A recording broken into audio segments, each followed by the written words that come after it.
जगदम्बा घर दिया ना जलाई आयु हो, जगदम्बा घर। मैया पुरानी सुनला हो मैया, पार लगाना तुम मेरी नैया।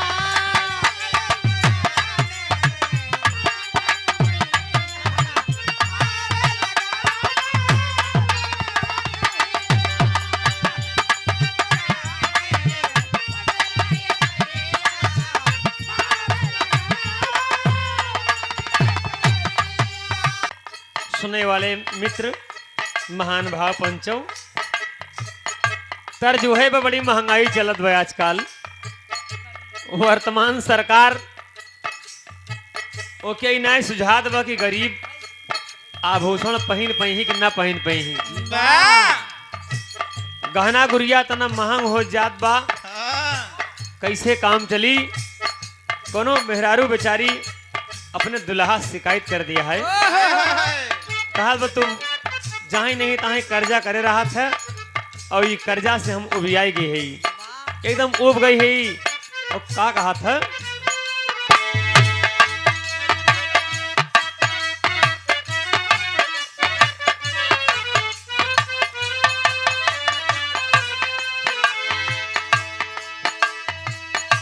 कि राह राह चलेली तटों के ला सोनार सैया जी।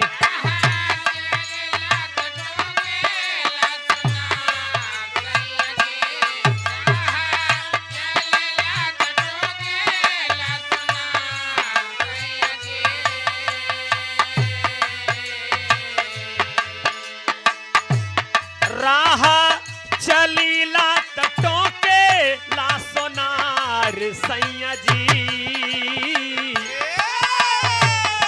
तो काहे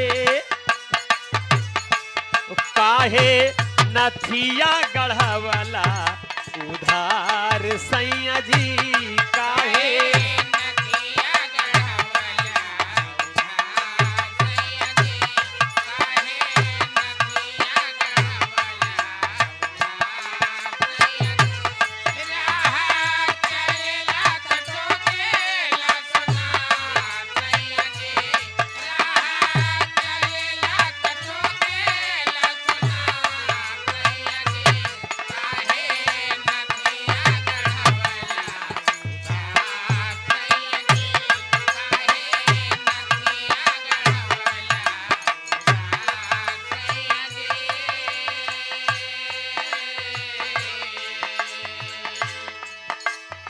इन्हीं भाव में भक्त अर्थात कलाकार अपनी इष्ट देवी आराध्य देवी माई वीणा वाली से कहा दो, भगवती ए माई आज तोहके इस सभा में आओ जरूरी बा।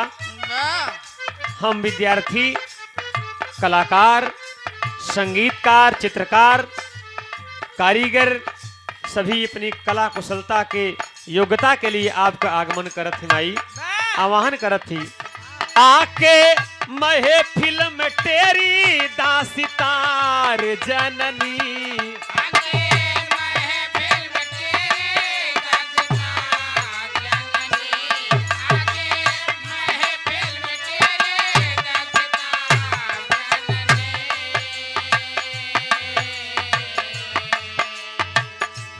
आके महे फिल्म तेरी दासितार जननी। तोहका जो हत बेटवा तुहार जननी, तोहका जो हत बेटवा। आ भाई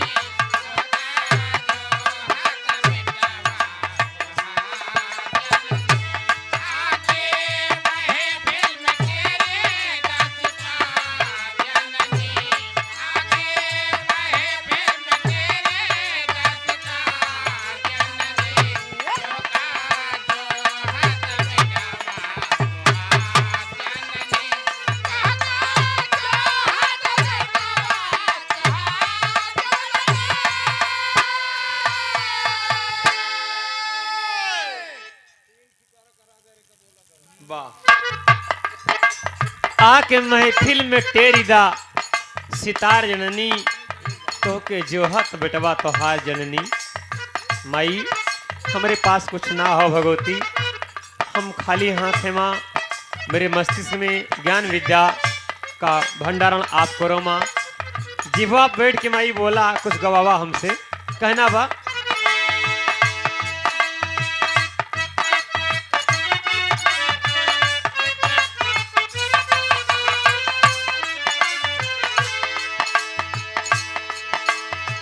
सुनीला की बाटू माई ज्ञान का खजानावा।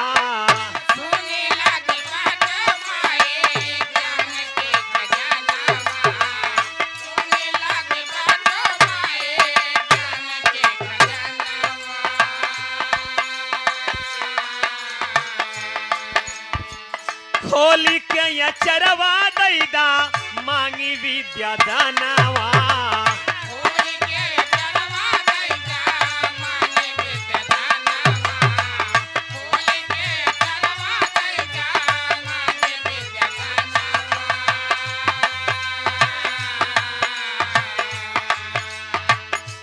सुमिरन करी हम साझे भीन सार जननी।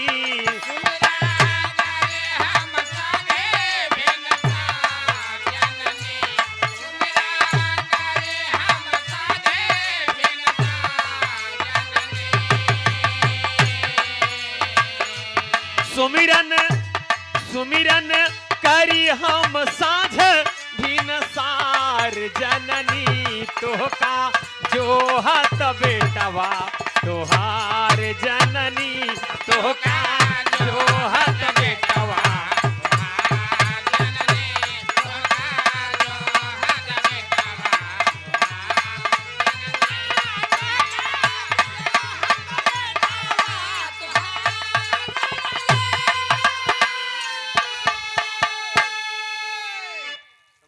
बड़का भैया बहुत बहुत धन्यवाद। आप लोग बैठ गया अच्छा लगा।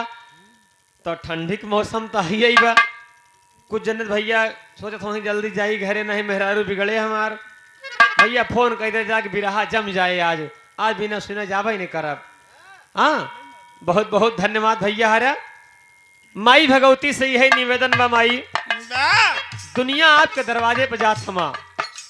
अरे जो जिस लायक है माँ अपनी भावनाएं प्रकट करता है माँ।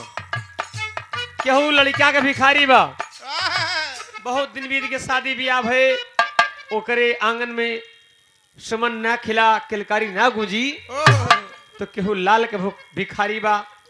कोई निर्धन है माँ, यही कहता है कि माँ मेरी रोजी रोटी में आप तरक्की दो माँ, कृपा करो हमारी गरीबी दूर हो जाए माँ।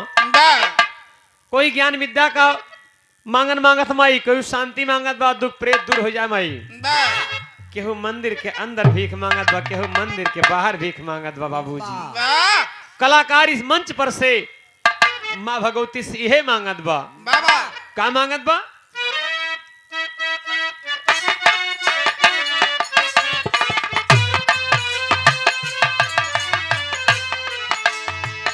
गीत संगीत दैदा राग यौ रगीनिया।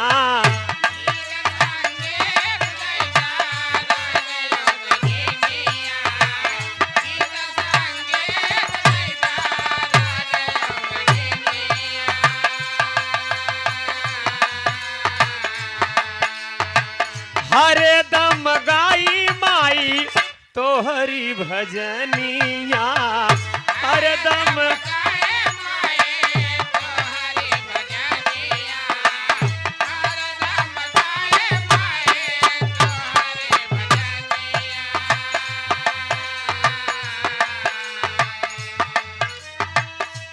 भगति खड़ा बाट तोहारे दुआर जननी। खड़ा बाट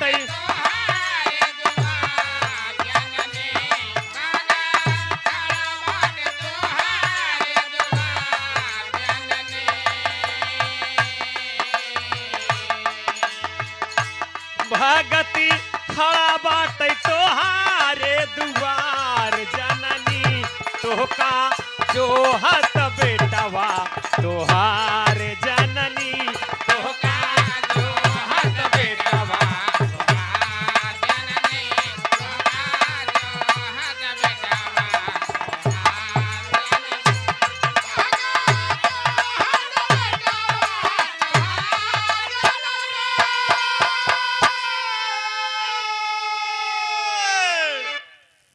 भगवती आपको पूजा अरदास भजन कीर्तन के और छोर नहीं बमाई। ना एक घड़ी आधी घड़ी आधे में कछु आध ना तुलसी संगत साधु की कटत कोटि अपराध।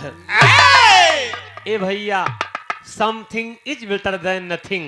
ना मतलब जहाँ कुछ नहीं बगैर थोड़े को हो गया वही पर्याप्त भैया। बा जहाँ कुछ नहीं हुआ अधीन सही। आखिरी लाइन में कहना बा कलाकार के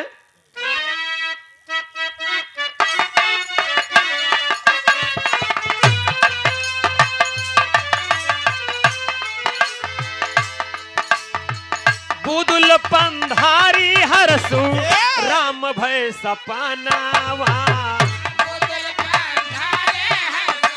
लाल भय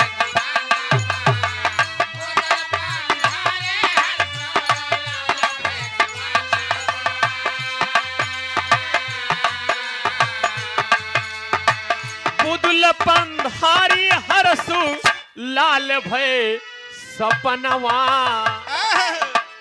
अरे राम सिंह जो हत बाटे तोहरा दर्शनवा। राम सिंह जो हत बाटे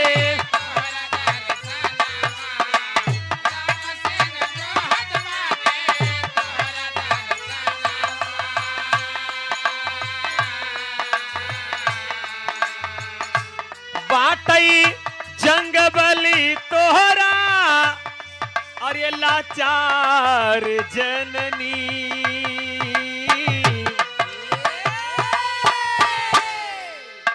अरे बाटई अरे ही जंग बली तोहरा लाचार जननी। तो तोहका जो हत बेटावा तोहार जननी। तोहका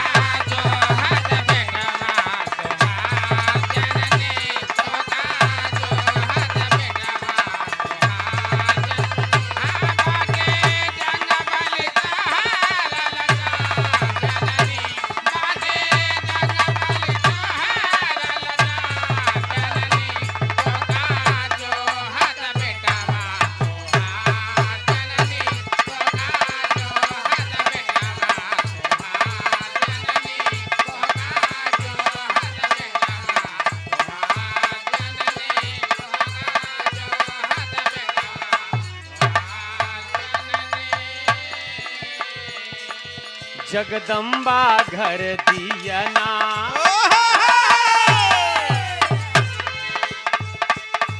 जगदम्बा घर दियना जलायु हो। जगदम्बा घर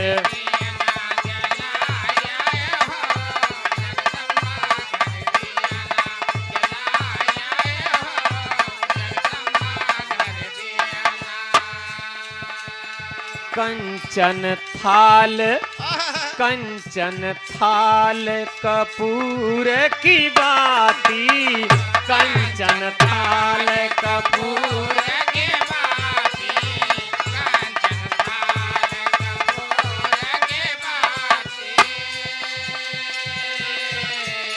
माइक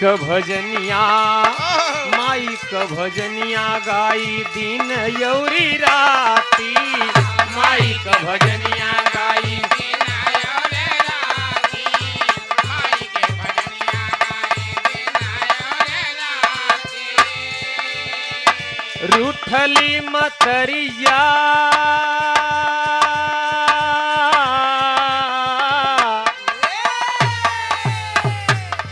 हाँ रूठली मतरिया के मनायु हो। जगतारन घर दियना जलायु।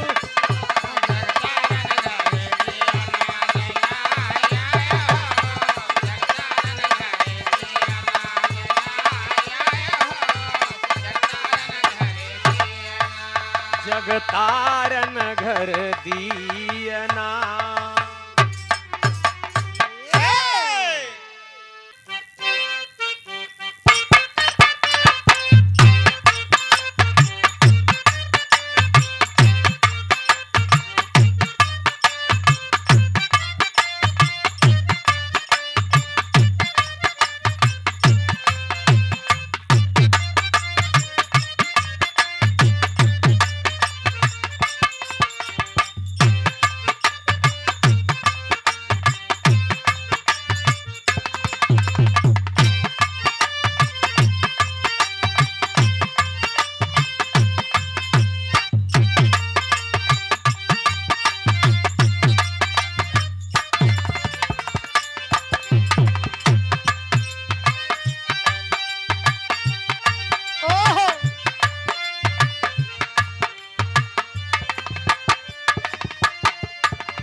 पहले एक लाइन तर्ज बा वाह अब का बा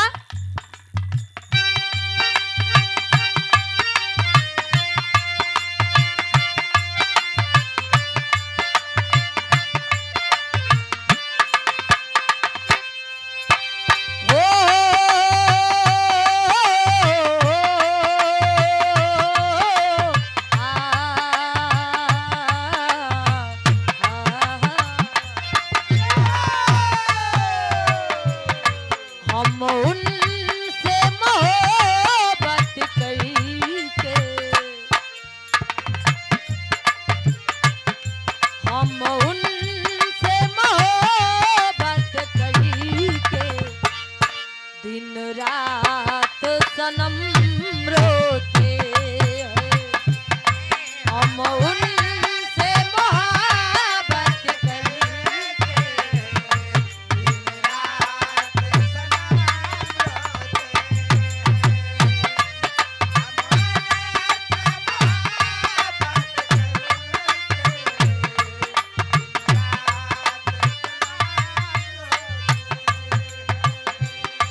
मेरी नींद गई मेरा चैन गया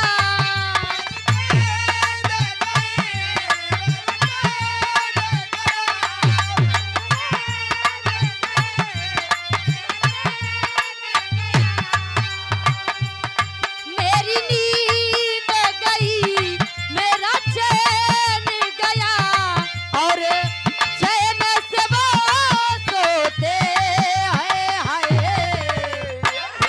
हम उनसे मोहब्बत करके दिन रात सनम रोते हैं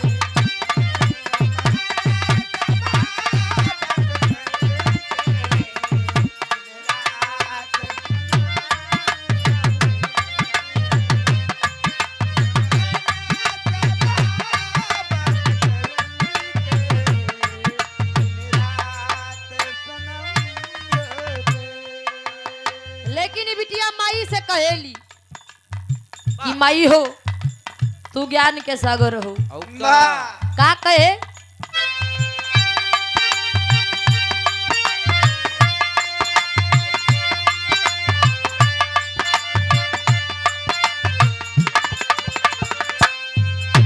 हो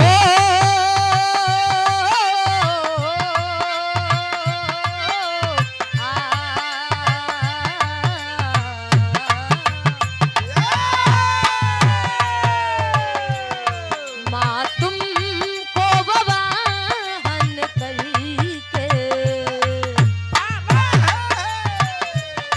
माँ तुमको बवाहन करके कर जोर नमन करते हैं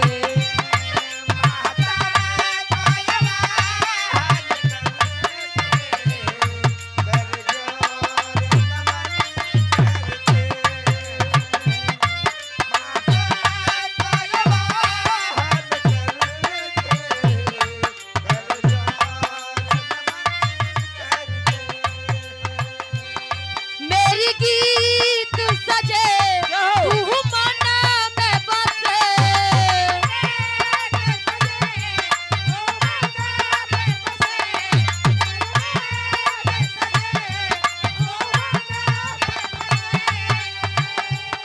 मेरी गीत सजे तू मन में बसे और तेरे पग परते हाय हाय माँ तुमको बवाहन करके कर जोर नमन करते हैं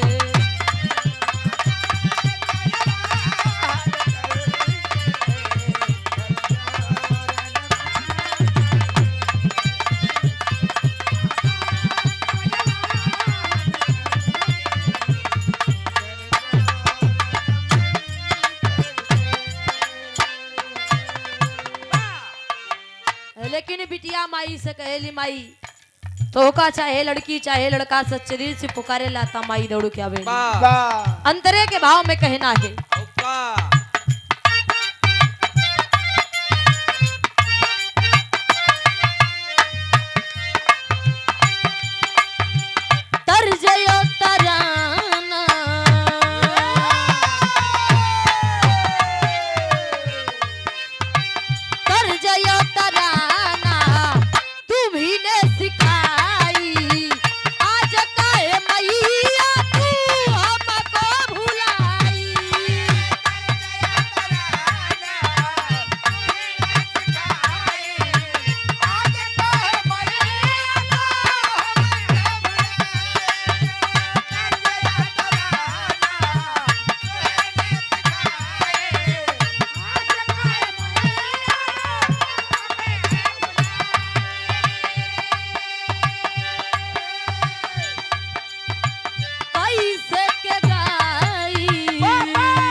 कहेला माई हमरे पास कुछ नहीं बा बा तो हई देवे बदे तो हई चढ़ावे बदे बा काहे कि हम तोरे आसन के फूल हई औका तोरे चरण के धूल हई मास्टर साहब हाँ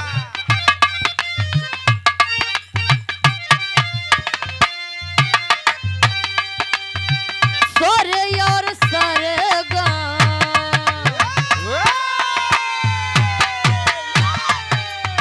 सोरे और सरगा साज सजाना रचना पे मेरे मैया रचना बताना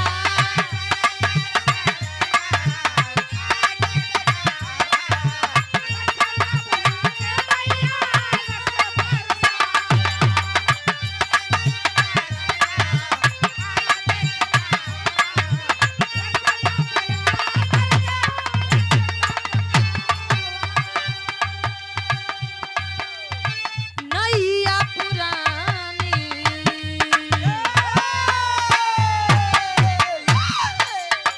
नैया पुरानी सुनला हो मैया पार लगाना तुम मेरी ये नैया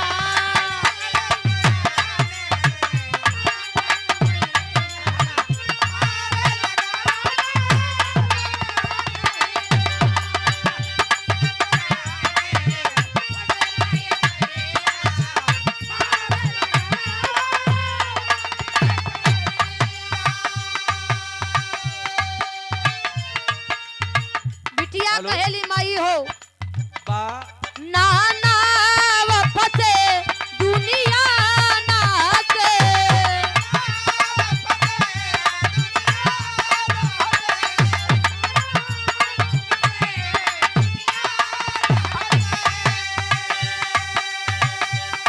नाना फसे दुनिया नाचे बस तेरे शरण रहते हाय हाय माँ तुमको ववाहन करके जोर नमन करते हैं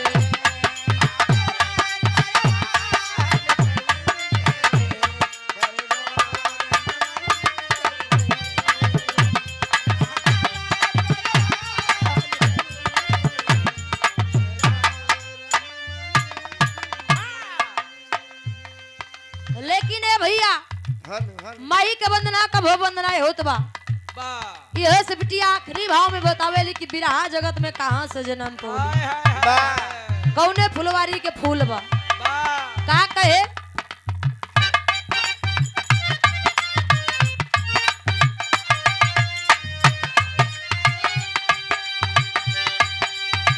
चाहू न चांदी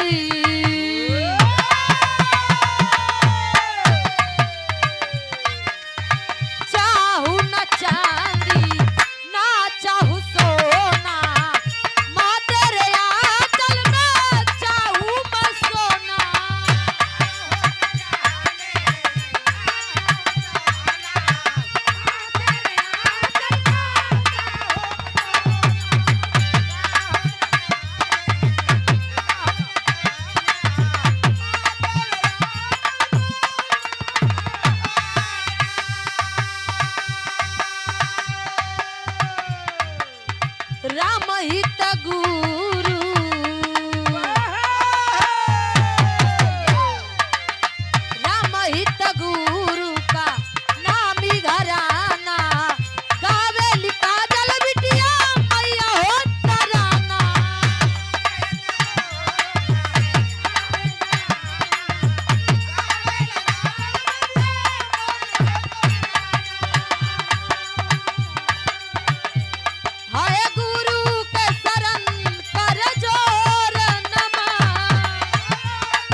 जोर नमन करते हैं माँ तुम